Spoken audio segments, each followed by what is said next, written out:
All right, welcome back to the second half of Daytime Tri-Cities on a beautiful Thursday. Yes. Lots of fun so far ahead, but now we're going to take a look behind because it's time for our Throwback Thursday. And it's about a very special person in our lives, our executive producer, Dave McAvoy. Yes, it is. Of course, we've been talking about how it's National Nurses Month and it's National Teachers Month. It is also Military Appreciation Month. Yes. And so we thought this would be a great time to revisit one of our previous veterans' voices that they did, talking to Dave about his military career. Let's take a look at that right now. It was terrifying. I mean, you know, I was 19 years old at the time. You know, I was a baby-faced kid, had never been overseas, you know, much less overseas where there was fighting going on. In the reserves, McAvoy's unit was stationed in Saudi Arabia and was responsible for moving various supplies and items to different areas in Saudi Arabia, Kuwait, and Iraq.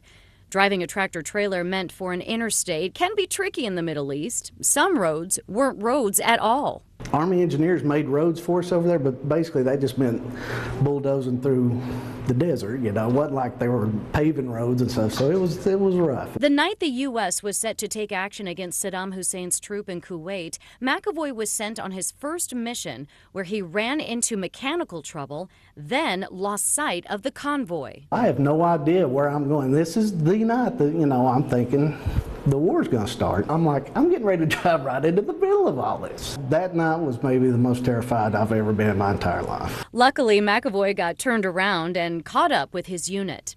The trips weren't easy. McAvoy remembers seeing oil fields burning everywhere, the thick black smoke blocking out the sun. There was also one stretch of road that was unnerving. It was called the Highway of Death. For around 6 miles, burned-out trucks from run-ins with opposing troops, sometimes bodies were visible from the truck cab. Well, after his tour was over, McAvoy came home. Coming up 81 at the Virginia line, there was people lined up with signs, honking the horns and stuff. It was something else. But memories from the desert still haunted some, and McAvoy lost good friends to suicide after they came home. They survived it, but it still ended up taking them in the end, you know, what they went through. Despite the hardships and losing some friends, McAvoy looks back and has no regrets. There's only 2 things in my life that you'll never get me to not be proud of, and that's my kids and that's my military service. Wow.